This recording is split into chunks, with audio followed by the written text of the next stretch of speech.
Mais j'aime bien les réactions que ça déclenche. C'est bizarre parce que le film est encore plus controversé qu'Irréversible ou Seul contre tous, où la question ne se posait pas sur le film lui-même, c'est plutôt est-ce qu'on a montré ceci ou cela, ou est-ce que le réalisateur il est facho ou nazi, etc. Là c'est d'une autre nature et c'est plutôt lié à la perte de contrôle ou pas à la perte de contrôle. J'ai remarqué que la plupart du temps c'était les gens qui refusaient de prendre des psychotropes, qui étaient dominateurs, qui ne supportent pas le film parce que le film il joue beaucoup sur ta persistance rétinienne et il se moque un peu du spectateur dans un sens perceptuel. Et il y a des gens qui ont une réaction totalement phobique au film.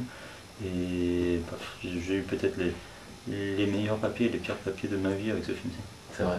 Oui, quand on voit les réactions, il y a le triple de ma vie et le pire film de ma vie. Ah oui, même mon père qui est argentin, il y a un journal en Argentine qui est le journal gauchiste, comme ça, genre le Libé local, pour lequel en plus il fait des dessins. Du coup, et lui il vient d'une génération où la presse écrite ça avait une vraie valeur de jugement, où effectivement, c'est peut-être que même si mes grands-parents n'étaient pas vraiment croyants, il a dû être emmené à la messe quelquefois quand c'est fini. Et il y a des notions de bien et de mal, il y a aussi des notions de bien et de mal social. C'est si la critique te tombe dessus, c'est qu'effectivement tu as mal comporté, tu as des mauvaises notes à l'école.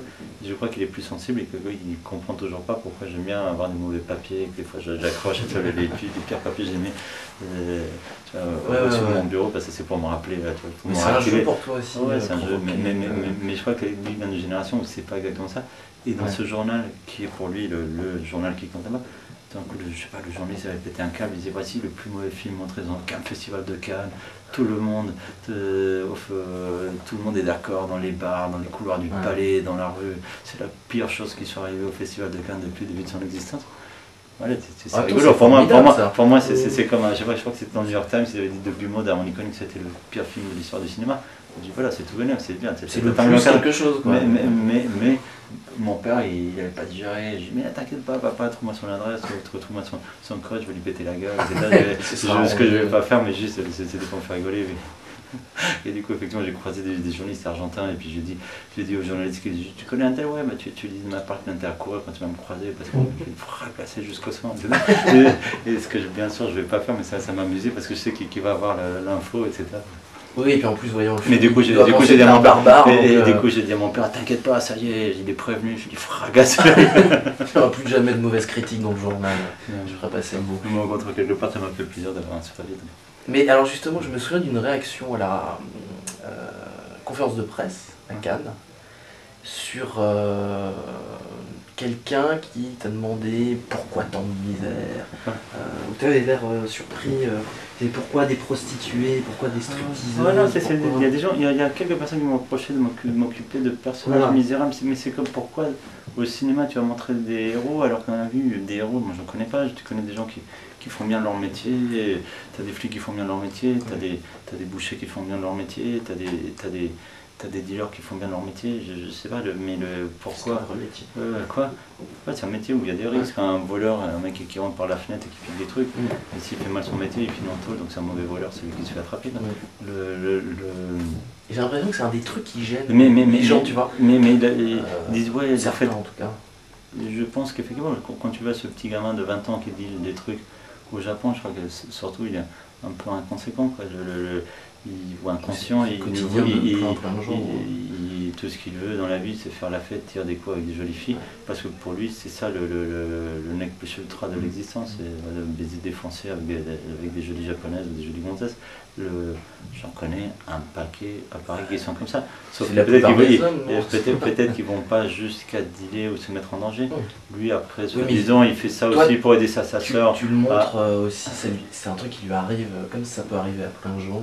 Ouais, mais je pense effectivement c'est que le mec il se comporte comme un occidental, effectivement le même mec, ils vendent des cachetons à Paris, ils risquent rien. Il y a des pays, tu dis, tu te retrouves avec un seul cachetons d'ecstasy à Singapour, t'es mal de chez mal. Au Japon aussi, c'est l'endroit qu'ils aiment pas trop. Au Japon, si tu te fais arrêter, même avec un joint, t'es vraiment mal, tu vas directement en prison.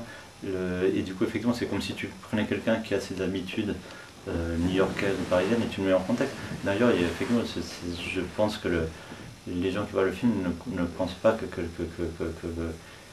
la législation au Japon est aussi dure qu'elle est vraiment. Ouais. Après, effectivement, on m'a reproché au Japon, on m'a pas reproché, mais on m'a fait la remarque comme quoi les policiers japonais ne portent pas de pistolet lors de l'arrestation, et c'est vrai. Et du coup, effectivement, c'est peut-être du fait que le film, au départ, n'était pas conçu pour être tourné au Japon, il était conçu pour être dans une ville abstraite, etc. Je me suis dit, est-ce qu'on lui met des drogues plus dures, mais des bavures en France, il y en a tout le temps, des bavures en Amérique latine, il y en a encore plus. Voilà, mais c'était une manière de lancer la narration du film, et à un moment j'ai pensé, sinon ce qu'on peut faire, c'est que le mec il essaie de s'échapper par la petite lucarne qui est dans les toilettes, et au Japon, à cause des potentiels tremblements de terre, les immeubles ils sont toujours séparés, il y a comme des fentes dans les immeubles, et je pensais peut-être qu'il pouvait casser la vitre et essayer de sortir par là, mais malheureusement, et du coup effectivement ça aurait été plus réaliste par rapport à la réalité japonaise, mais le faire tomber dans le truc, ça aurait été aussi, ça aurait peut-être trop rappelé Strange Days, qui est à ce jour le film qui a la meilleure vision subjective qui soit.